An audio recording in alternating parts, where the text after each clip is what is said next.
Hello na karibuni sana and welcome everybody to another episode of Building Futures. This is Brian Lolima from right here in Top West Pokot, where the soil sticks to your shoes right now and the sun reminds you that every day that life moves on slow but steady.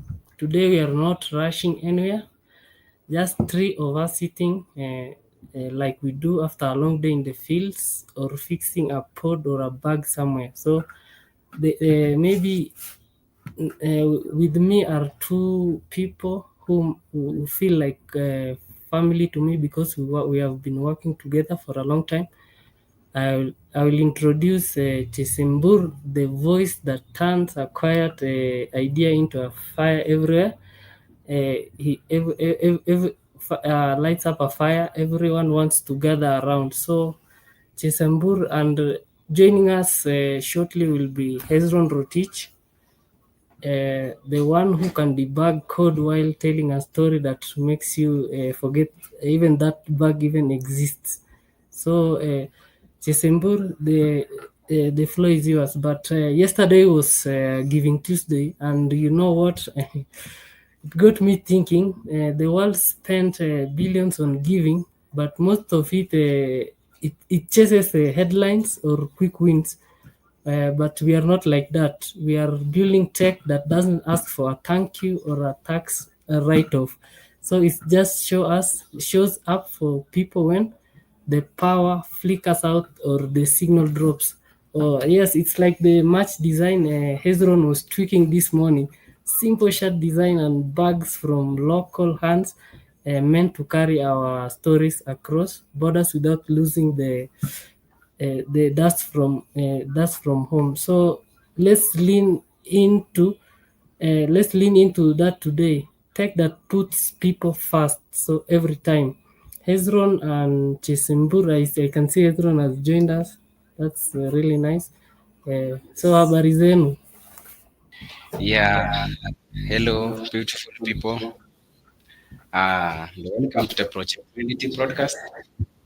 It's been a little while. I'm so excited to be here with you today. To our loyal followers, thank you for always showing up, supporting our mission, and journeying with us week after week. You are truly the heartbeat of this show. And to everyone joining for the first time, karibu sana. Welcome, whether you are tuning in from a PC city center, a quiet rural village, or anywhere across the world. Thank you for taking your time and to connect with us.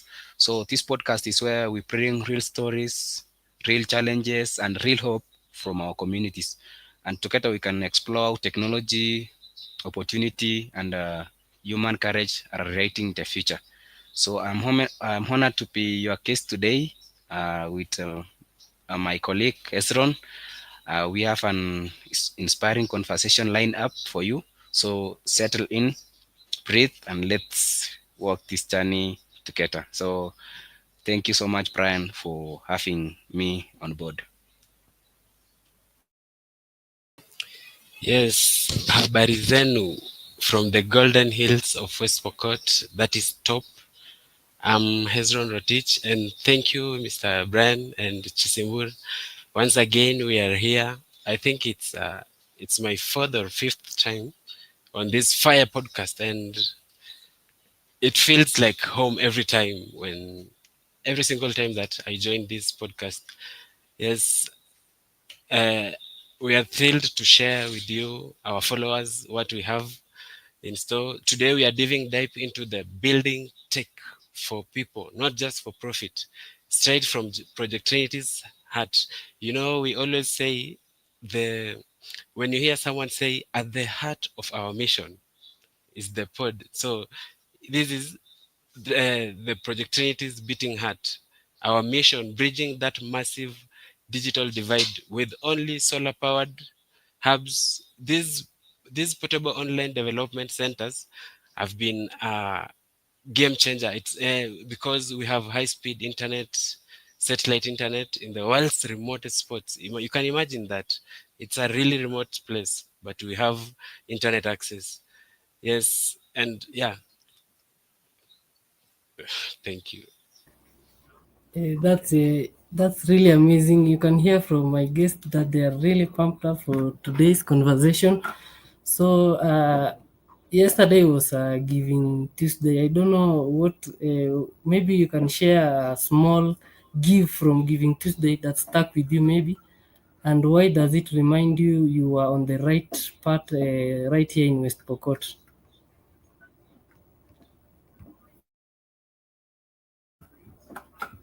Yes, actually, yesterday was Giving Tuesday, and we are so happy that most of the people are giving something to maybe their loved ones. Some are donating for NGOs. Some are donating for the needy. You know, in one way or the other, you will be helping someone somewhere change their lives, or even making them become happy.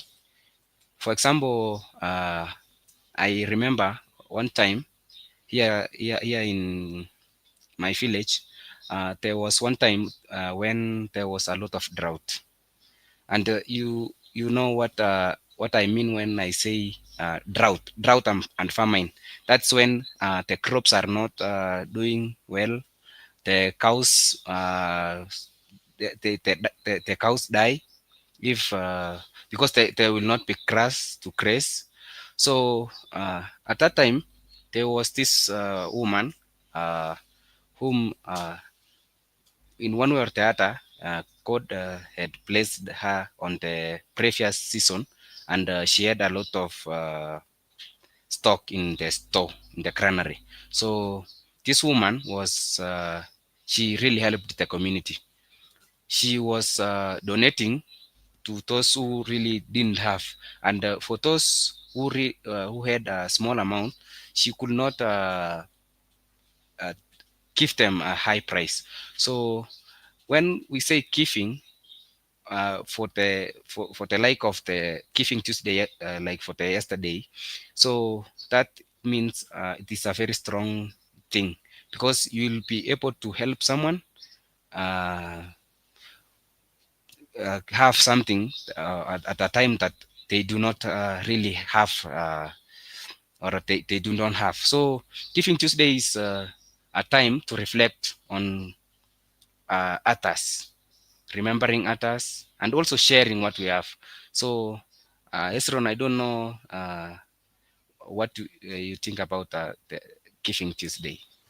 Yes, thank you, Mr. Chesimbur. And yeah, Giving Tuesday, it has been a global wave of generosity. That was it was yesterday, yes, December 2nd, kicking off the season with a large number was raised worldwide for to help the people in need. So for me, the thing that stuck with me about giving, I'd say, well, I'll mention Enos. There was a time Enos was helping the people in the community. So the folks in the community would come here at the pod. They would they would ask for services like, for example, you'll find young students who want to apply for universities. They come here. There is no other place that they can get access to maybe apply a course online. So I think this is how Project Trinity is giving back to the and it's a moment that stuck with me because this is how it's benefiting the whole community at large without even people noticing it. But it has already helped the youths who come here for services like application, bursary applications, job applications. Some other people come to apply for jobs, and also printing services. People don't get that access to printing service. Just simple printing like a birth certificate. So I think that's how we are trying to, as Projectionity, we are trying to help the community there. Yes, Yes, yes, you yes. are. Yeah, Uh, uh, I agree with you, Esron. Uh, I remember that story that you are talking about Enos and I think hundreds of students flocked here in Project Trinity to get the service that Enos was giving out. I think it was really generous for us to give back to the community because in Project Trinity we empower people, we strengthen the communities and create impact one uh, action at a time. So that was a very good gesture. Even the community was so happy because instead of walking not 1,000 kilometers, like 50 kilometers to Kapenguria to just go and uh, register or have your course applied online, and with this Project Trinity being here now, people are able to get services that you could spend a lot of money, a lot of time. So it gives us a sense of generosity. So yeah, I think that was so great. Yes, Yes. yes, I see. That's the perfect example of building tech for people, because you are building it not just because you want to make maybe money, but you want to help. That's, yeah, we are talking about a perfect example. I think Ezron, you wanted to touch on something. I intersected you, but you can continue. Yes, I just it's the that point. I just wanted to say you can just imagine your neighbor is stressed about deadlines. Maybe the deadlines have already arrived, so we have really that's how we give back, and that's our mission, bridging the digital divide every day with the tech that keeps families together, keeps the dreams alive, and also the rural youth.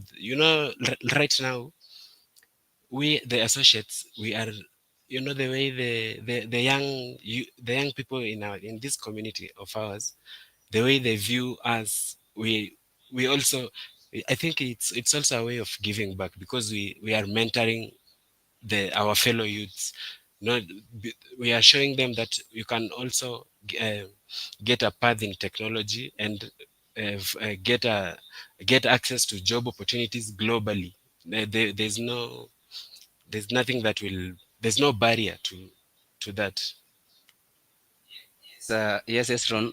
I also remember a story where our regional director, Mr. Marco Cheseto, once told us that while he was applying for a passport to go to the United States, he had to travel all the way from here in Top Village to Kitale just to go and create an email. You can imagine how distant technology that time was. So now with Project Trinity being here, you can just create your email. You can do more than what uh, I think 16 years or 18 years. So the difference is so uh, much that you can you can understand.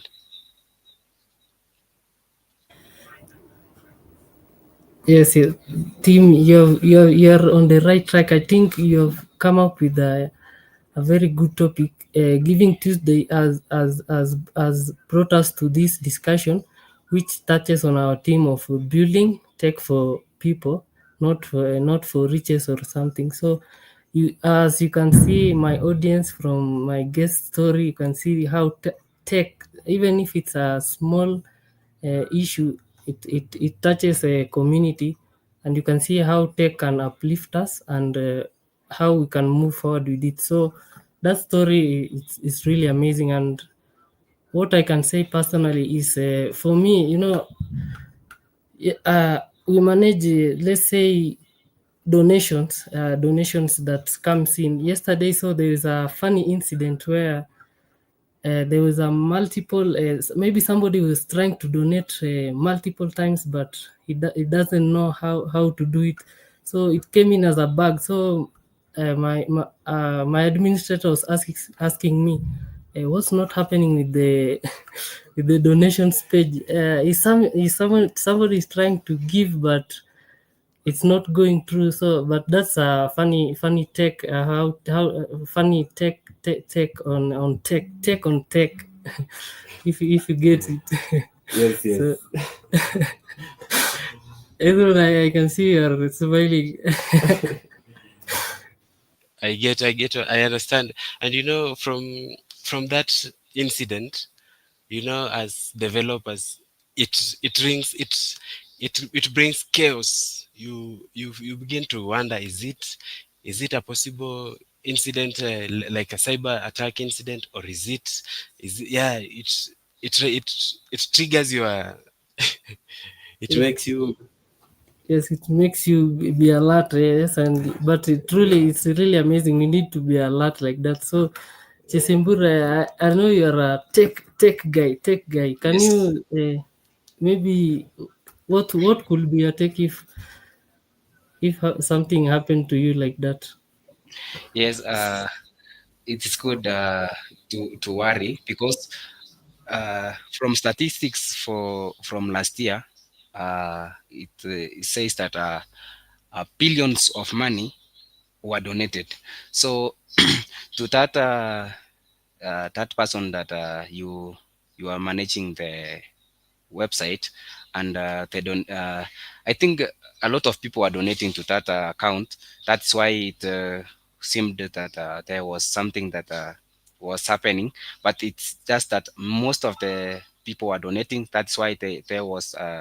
It's like a lineup that is so screwed. So it's many people are lined up, so such that that the system was like it was lacking. So, but there was not it was not something bad to worry about. But it's just that most people are donating. That's why the system uh, sensed that there was something happening. So Yes. And by the way, we are not giving our partners the accolades. Thank you to our partners. Thank you to our listeners. Yes, and follow us. yes. Thank you so much for that reminder, my special guest. So that's the story right there I was telling you about. That's why it keeps showing. It keeps me showing up even when the signals goes. So a reminder of maybe let's go deeper. Be honest. Let's be honest. Have we ever felt that that pull to make things maybe fancier or bigger, but maybe pulled back because it wouldn't serve the people holding the real weight? Yeah, you know, I cannot deny this. It's we've all chased that shiny object. Wait. We've all chased that shiny object. I think it's called the shiny object syndrome, where we try to you try to make something more and more. But I think it's a good thing, because it also gives you that ability to prioritize your projects. I need to to do this first before I jump into my side projects.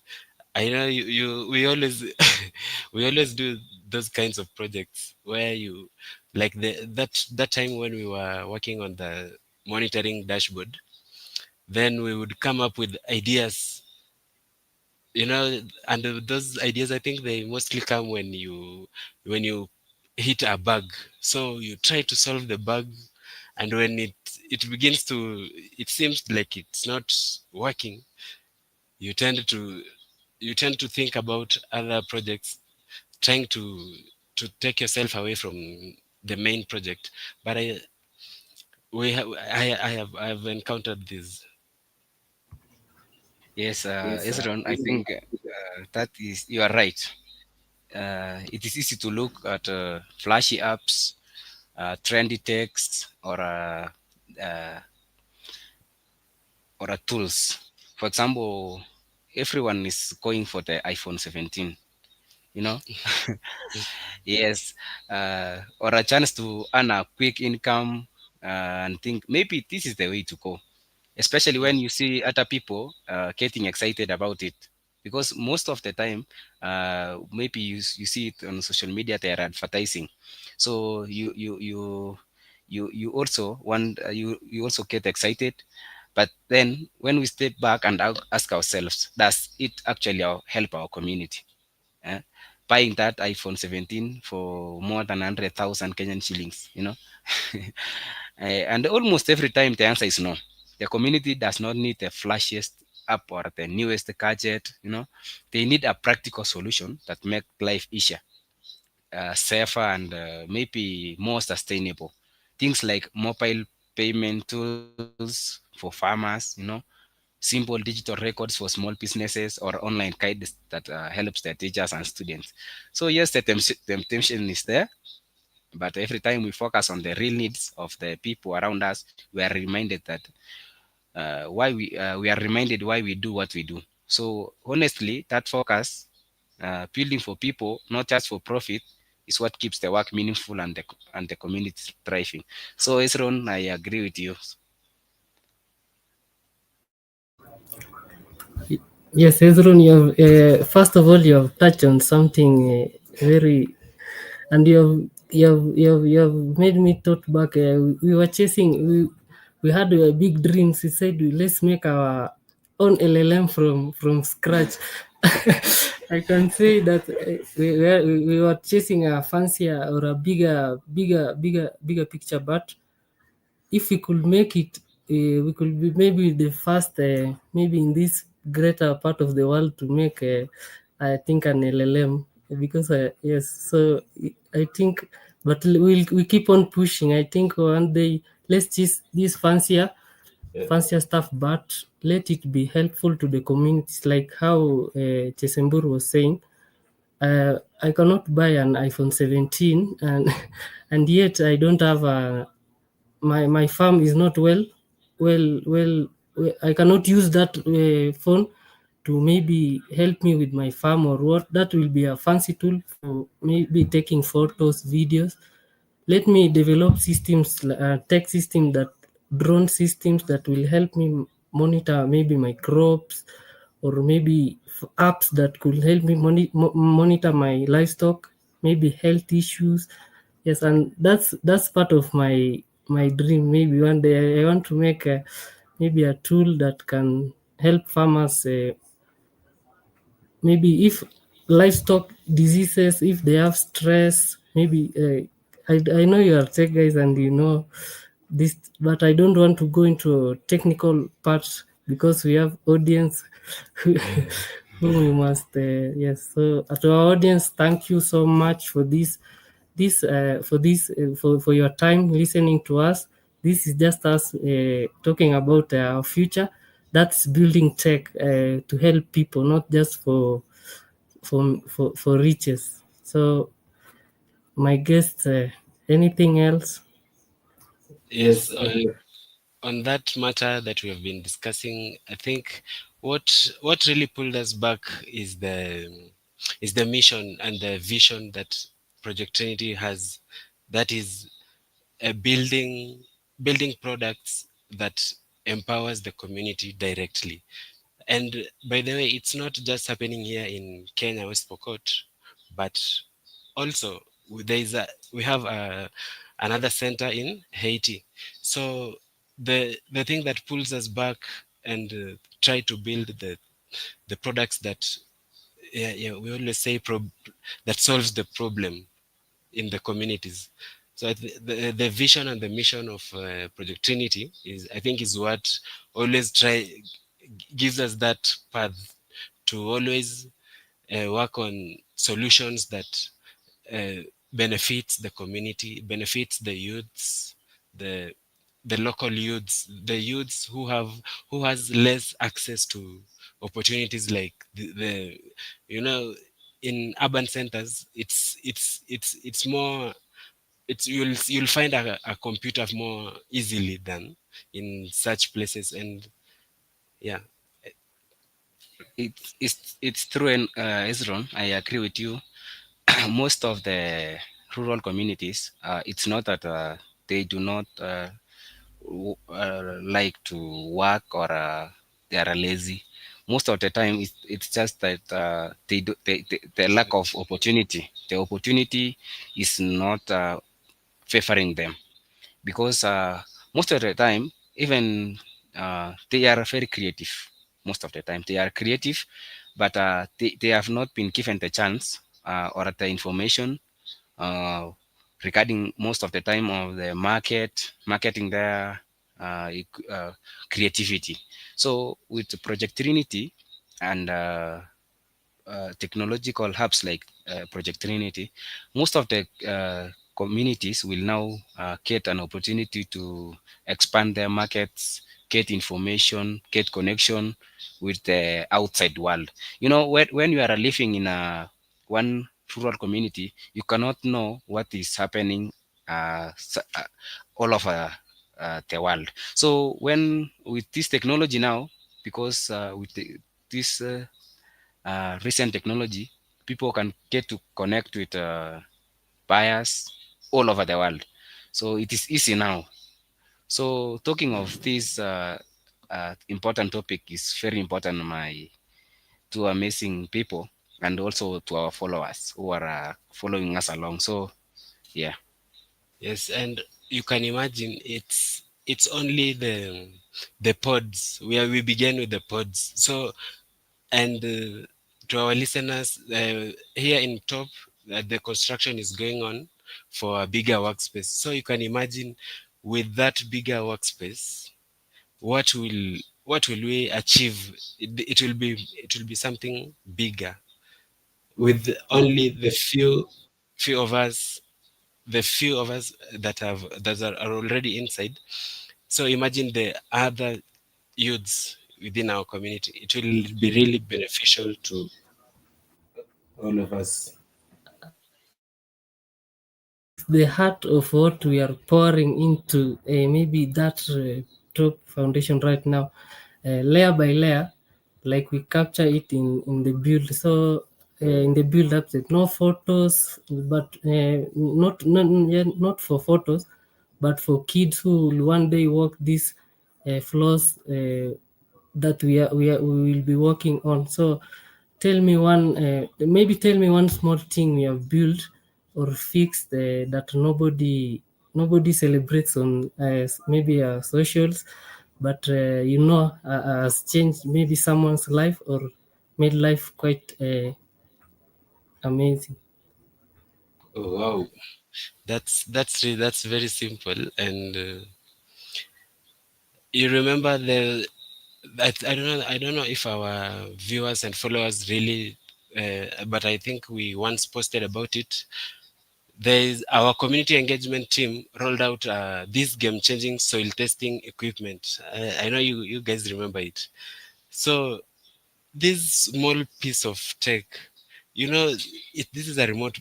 By the way, the local farmers within our community, they were wondering what's this small gadget you guys are holding and walking around the farms. So it really helped the farmers in our communities, because they had now the right data when they farm their shangi, the viazi, the potatoes. When they do their potato farming, they know the right inputs. They know so that's the smallest piece of tech that came from Project Unity, and I think, yeah, it really helped the community. Yes, I agree with you, Esron. That was very a game changer in our community. Seeing the reactions from the people while we were walking around their farms. Me myself, I'm also a farmer. Uh, During my free time, I tend to the farm. So, and while we were going through those farms, the people were so happy. They were hopeful, and most of them that we did not get to reach their farms, they were saying, please create some time, come to my farm, visit my farm, come test the soil so that I can understand and know which type of fertilizer to put in my farm, the amount of acidity in the farm, and also the the information regarding the whole thing, the soil. So, and also another story of which most of the, most of the time the associates get to interact with the community. And one of the time I I have my friend who has a shop, and he was really having a hard time managing all the transactions, who she owes, who owes them, and I went through a small session with him of creating the spreadsheets so that he understands the payments. So uh, and after having a little session with him, uh, he started practicing it, and to my surprise, I thought it was just a small thing, but he probably noticed that there was a change. So it's not that we need more uh, big fix for something, but just a small fix will create a big difference to the community. Just fixing a spreadsheet for the shopkeeper was a big milestone for him. But for me, it was just something that we always do. So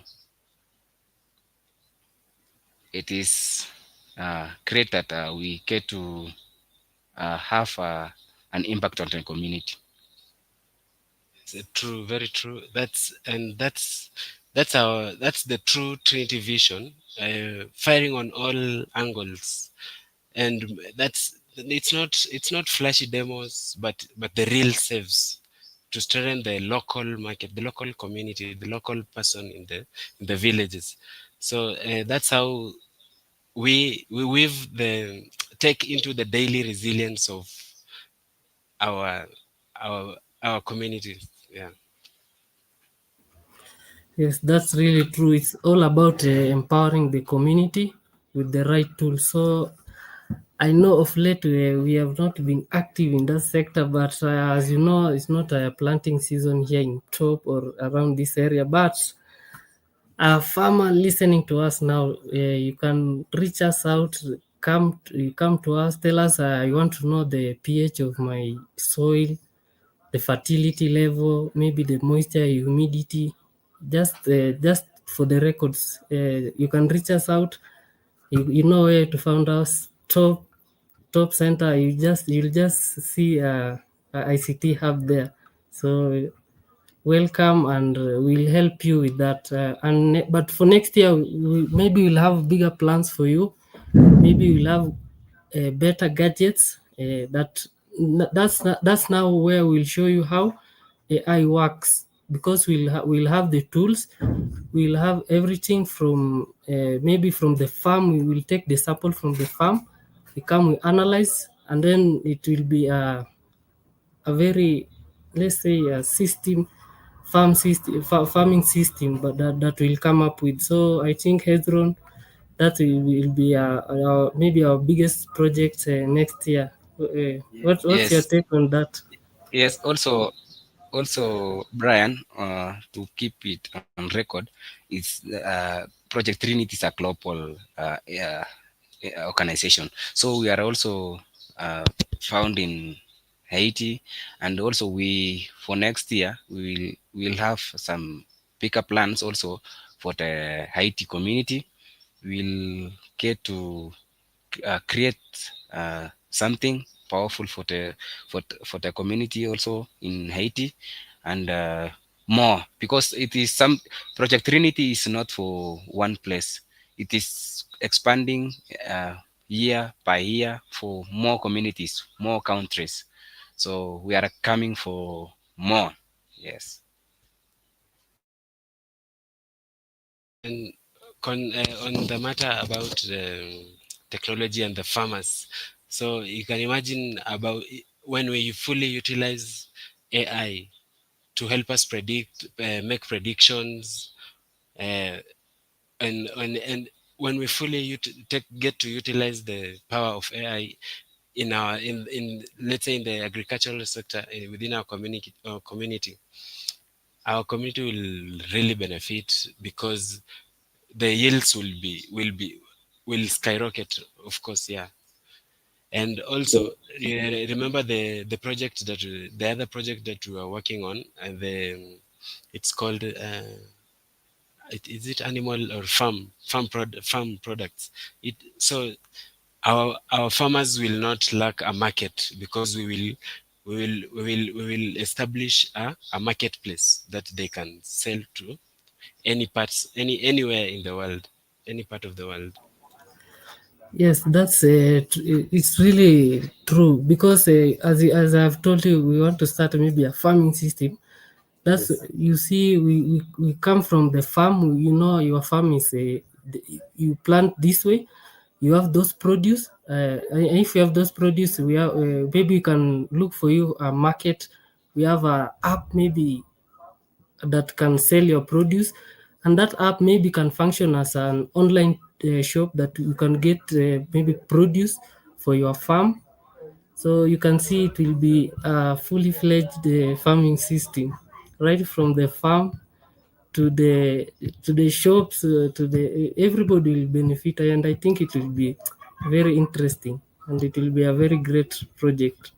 Yeah, I think also, Brian, that goes hand in hand with our mission of elevating the community, because when you create such apps, it will help so much the community, because the community now will not have a problem.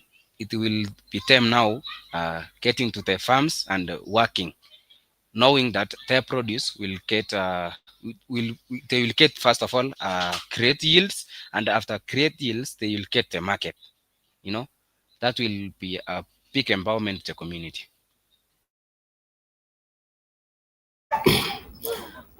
Yes, yes. That I know it will be a very big impact to our community. So to our listeners, thank you for staying with us. I think you are enjoying the show, and if we have any question for our guest, feel free to ask. They are here to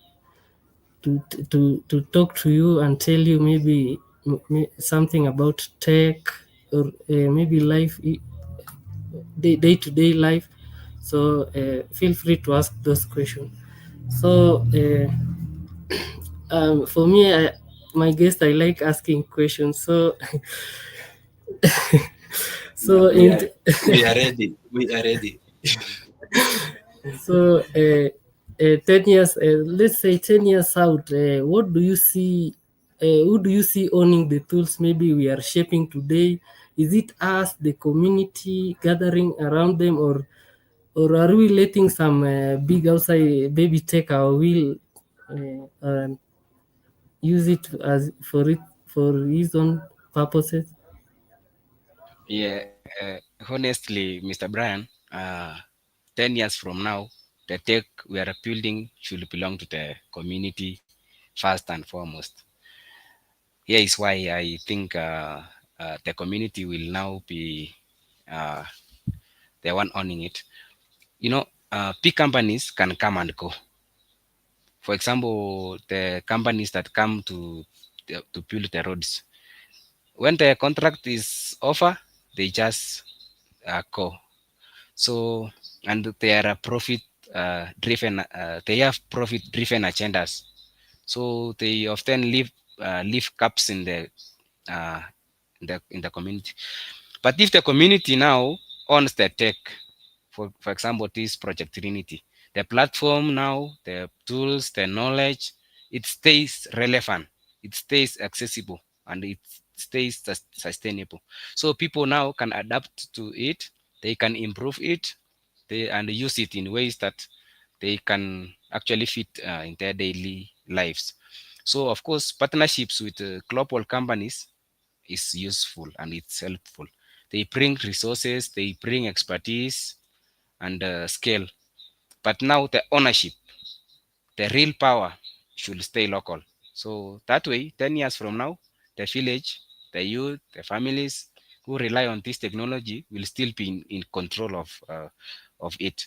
So it's about the empowerment, not just the convenience. So technology without the local ownership is like a gift that can be taken away. So, but when communities own it, it becomes a tool for growth and opportunity and also independence. Yeah. So I don't know what's your take, from. Is for me, I also think 100% the community. And in Trinity, we seed. Let's say, let's take this narrative. We like planting a farmer planting. So a farmer has to place a seed on the ground. So Trinity, we seed with solar tech and internet access and training. So our vision hence ranks to empower the youths. Like you can remember the Star Shepherd program, and you remember our associates, our colleagues like Valerie and the whole team. We all learned about data cleaning techniques. We all learned about more about Python, using Python to do data cleaning. We learned about website development, and we also learned about cybersecurity and much more. So I think the youths from both where in, let's say, in Kenya now and Haiti, I think this in 10 years, I think this should be the community that is proud of the progress and the tech that we're building. It should be for the community. Yes, yes, that's building tech for people, not for profit. As Yes. I know you are a developer, maybe what's one thing you're developing now? Is right now, by the way, guys, get ready. We are launching our Trinity merchandise website, and it's coming along. And that's what I'm working on right now. And soon you'll be able to see the products that we design. And by the way, it's all designed with the local, with the we have the heart of the community, the youth, and it's designed by a team of associates both in Kenya and Haiti. And you can imagine the collaboration that goes on. So I'm currently working on the match website, and also other there's other clients, but I don't think I'll have to mention. Yes. Thank you so much for that. That's why I asked you that question. What are you developing now? And if you could tell me, if you had told me something other than you're designing a match design for the community, I could have been disappointed. So I think that's really amazing. So that's for the community. You're building tech for the community. You have said that our community has a beautiful culture. Maybe you can craft good merchandise design. Even the artisan, we have the artisan e-commerce coming up. I think that's tech for the community, and we are thinking it will help our community, our cultures to the world, Haiti, Kenya to the world. I think one day we'll make it possible. And guys, very soon we are going to launch that e-commerce site, and we call upon maybe our listeners, if you are a craftsman and artisan, maybe you can partner with us. We make our communities shine, our cultures shine through this initiative that Hezron has been talking about, right? And I think it will be coming out soon. So yeah, that was the question, to keep the fire burning and steady. So Yes. it's you Yes. can. So, and that's how, you see, productivity is not about the profits, it's about empowering the. So you see, like the ushanga that you have mentioned, the artisans, we partner with the we try to partner with the local artisans and the ushanga makers. So this gives them a wide market, and you see they get to sell their products abroad and much more to a wide market. So at Project Unity, we believe that technology should be designed with the people at its core, not just merely for profit, but for sustainable impact. And that this is by centering the innovations around the human needs. So that's how we aim to build systems that foster inclusion. We're trying to bridge that digital divide. The way rural youths have limited uh, access and tools and infrastructure to compete in the digital realm, I'll say. Yeah. That's really true. You need those skills, but I have a point of maybe a contradiction. I can say if we go all in tech, let's say everything. I know you design with Canva. You can design with what? Who are we leaving this local as us as youths? Who are we leaving this crafts by hand? Who will make them? I know we have tech, but who? My question to you: who will make them? Because I've worked this. Everyone who I meet, maybe making crafts is older. Is not a youth. Youths, I don't know where youths we are. So, or am I out? Brian, I think it is true. Most of these craftsmen and women are older. They are above maybe 50 years. So the question is, what about the youths? Are we not designing this ushanga, this craft? So, but I think we are more advanced on the technological part.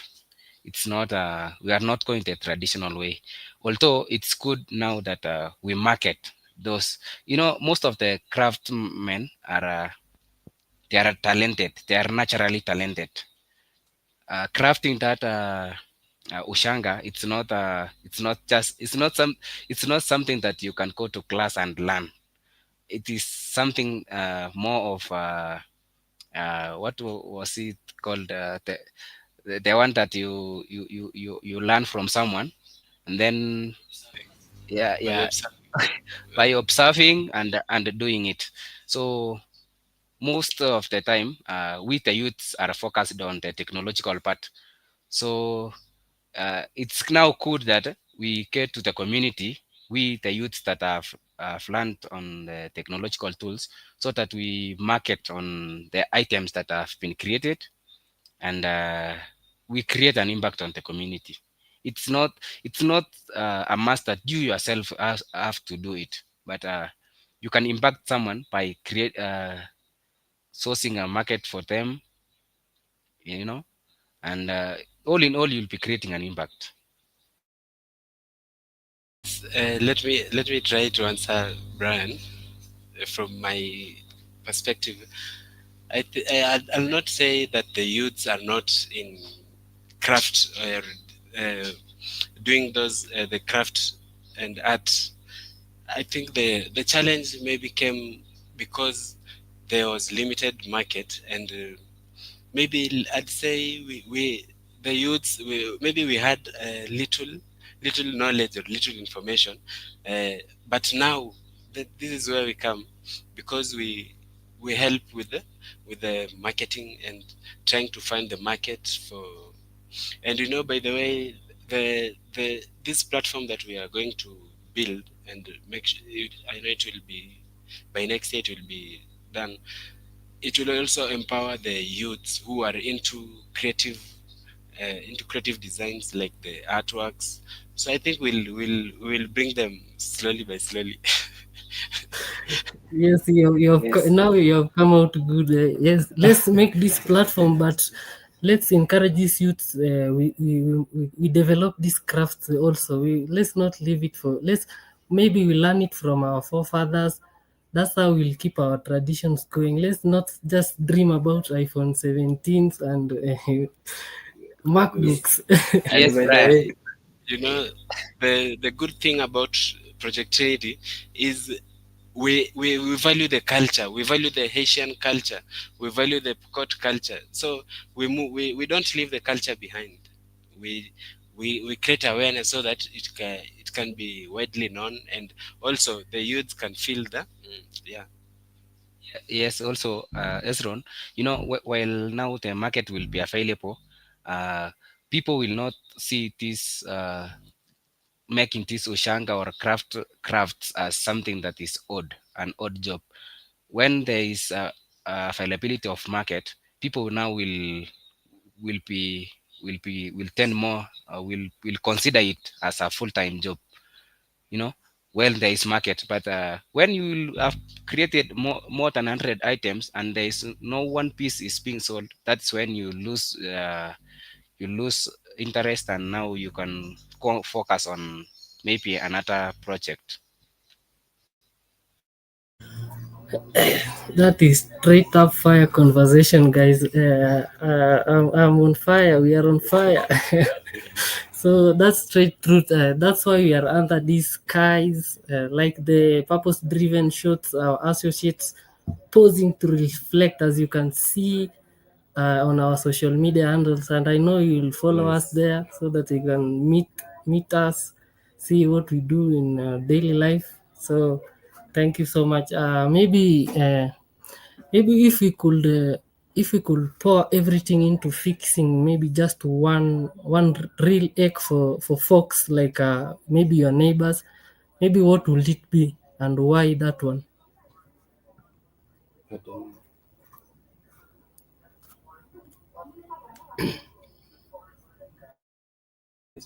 Okay. pardon the question, please. So I was saying maybe if you could pour everything into just fixing one real world problem, maybe for your neighbor, your family, or maybe your friend, maybe what will it be and why? Okay. Okay, okay, Brian, we get you. So if I could fix one thing, yeah, in one real problem for my people in the village, I would say is access to reliable market and income. Because most of us in the village, we are so hardworking. People wake up before even the sunrise. They work all day, but often now they struggle. They often struggle to sell their produce at a fair price. You know, sometimes the middlemen they take most of the profit. Sometimes the harvest even goes to waste because there is no buyer nearby. So if that's a problem that most of the time it touches almost all the households. So if I could fix that, if I could create a system where the farmers can sell directly, get paid fairly and immediately, and have a predictable income, it will be a ripple effect. So that is one thing is fixing the having the reliable market and income. Yes. For me, the one problem that I would really fix it's the digital isolation. Uh, you see, in the rural folks, they don't have that chance. They don't have that opportunity. So imagine if we could have more pods like this in other communities. No, this is just like a sample, and you can in West Pokot they are it's a wide place, and there are more communities that are still on the digital divide. The the rural the so to fix it, I think we'd scale the pods, uh, watch the youths get uh, equipped with skills. Yeah. Yeah. So Ezron, also to add on, most of the rural communities they need something to be independent. to depend on themselves. So when we build tools and we train and we make some connections to these people, it will be easy for them to carry their day-to-day life. So if the tools and they have the training and also information, it will be easy for them to be independent, to do their work independently. Yes, very true.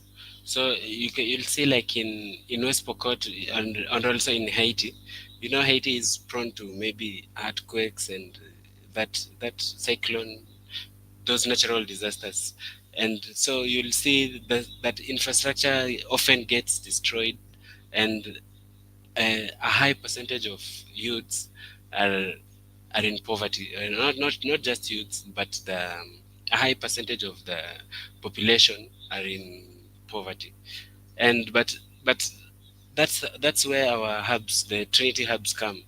It comes to reverse it with, right now we are proud that we have 100% graduation from the remote students that we have, the students that we had that are now associates. So it's a win in stirring the markets and the clinics. Yes, yes. I think for me, maybe a real world problem I could solve is just one. I could solve that problem. I don't know if you get me. That problem. Yes, and let's say like this. Problem. It's a problem. Let's make that every problem to be one sentence, and that's what you are trying to solve. That everything. I don't know if you get me. Digital and say digital. Digital isolation, yeah, and inclusivity to everyone. Yes, yes, everything at once. So I think we have covered ground today, from giving Tuesday echoes to those deep what ifs, and the sun shifted just like our stories did. So before we let the wind carry us home, maybe one sentence from my guests to finish us off. It's like closing remarks. Yes, thank you so much. Yeah, what a ride.